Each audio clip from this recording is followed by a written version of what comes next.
The new Zoo Revue Uncensored.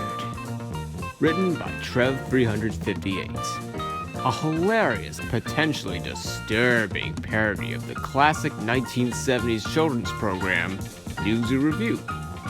Read for you by Trev358. Chapter 1.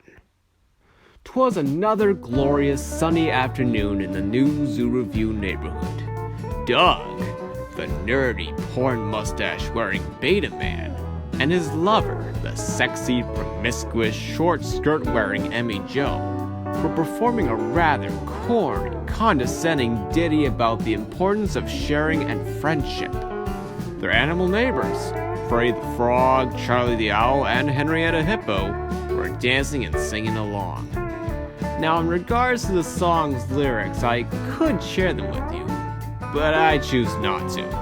It'd probably sound too preachy to you and get stuck in your head all day and all night. Anyway, after the song ended, the gang decided to go over to Freddy's place to help decorate. After all, that's what good friends supposedly do, right? Now, for some unexplained reason, Charlie stayed a few feet away from everyone else. Emmy Jo bent over to open the door on the floor of the gazebo that led to Freddy's home. And in doing so, she revealed to anyone who may have noticed that she was not wearing any underwear. "Aren't you gonna help us, Charlie?" asked Freddy. Well, grumbled Charlie, trying to come up with an explanation. I would like to, Freddy, my boy, but I don't think I can. I've got some experiments I need to work on. "Oh, come on, Charlie," begged the giant underage frog. "You gotta come join us. Besides, wouldn't it be cool to see Emmy Jo bend over like that again?" Freddy giggled compulsively. Ha ha, very funny, groaned Charlie. Look, Freddy, I'm really busy here. You guys will have to make do without me. And with that, he headed over to his elevator-equipped treehouse. Later in the evening, Charlie was working on what he claimed to be one of his latest inventions. Or was he? Hey, Charlie! Called out a familiarly dorky-sounding voice. Come on out! Everybody's waiting on you! God damn it, growled Charlie. What in the name of Christ does Doug want now? He stormed outside of his lab and onto the balcony just outside his treehouse, where he saw Doug standing below the treehouse, looking up to the smart alecky owl. Charlie, didn't you hear? Asked Doug, with a hint of a creepy grin on his face. A photographer from Lovebird magazine has just shown up, and he wants to take photos of us for the magazine's monthly issue. A photographer? Replied Charlie. At this time in the evening? Look, you bastard. Tell him that this owl here is, coming down with a case of the bird flu. Good night. And with that, he stepped back into his treehouse. You know, you're missing out on all the fun, called Doug. Why, both Emmy Jo and Henrietta will be bending over for the camera. Later on, Charlie phone-called Henrietta and Freddy to meet up with him in his treehouse.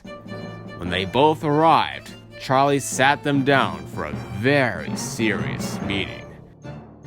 Now listen here, you guys, began the crotchety old owl, pacing back and forth like an army drill sergeant. It's time to face reality. This place is a joke!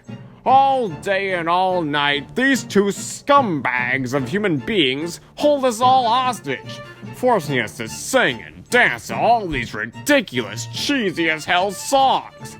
And they all talk down to us like we're children, preaching to us the most basic of topics like kindness and sharing and the 4 seasons and... "To be fair, Charlie," interrupted Freddy, "I happen to be a child." God damn it, Freddy! Snapped Charlie. Will you not interrupt the genius here? "Golly, Charles," chimed in Henrietta, "I do declare that y'all got your head up your feathered ass once again." Well, at least it isn't up yours, retorted Charlie. Anyway, I'm here to state that the time has come for all of us to think for ourselves, to stop following orders 24/7. Fellas, it's about time we moved out into the real world. Henrietta seemed shocked, while Freddie seemed puzzled. The real world? Asked Freddie. What do you mean by that? Oh, you know, replied Charlie.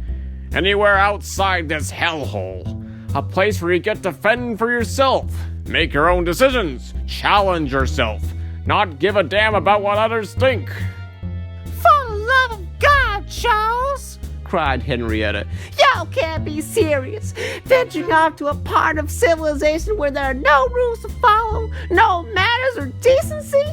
Why, there's no way in hell I'm leaving this place. Y'all can't make me.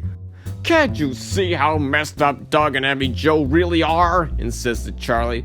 To them, we are their eternal slaves, their playthings. Why can't you get that through your head, you delusional diabetic whore?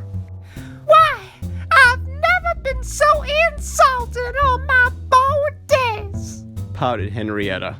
With that, she stormed out of the treehouse. Wowee, Charlie, remarked an amazed Freddie.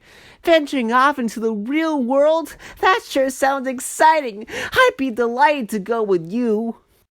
Well, groaned Charlie, I'm glad that at least somebody is on my side here. All right then, Freddie my frog, we leave first thing tomorrow morning.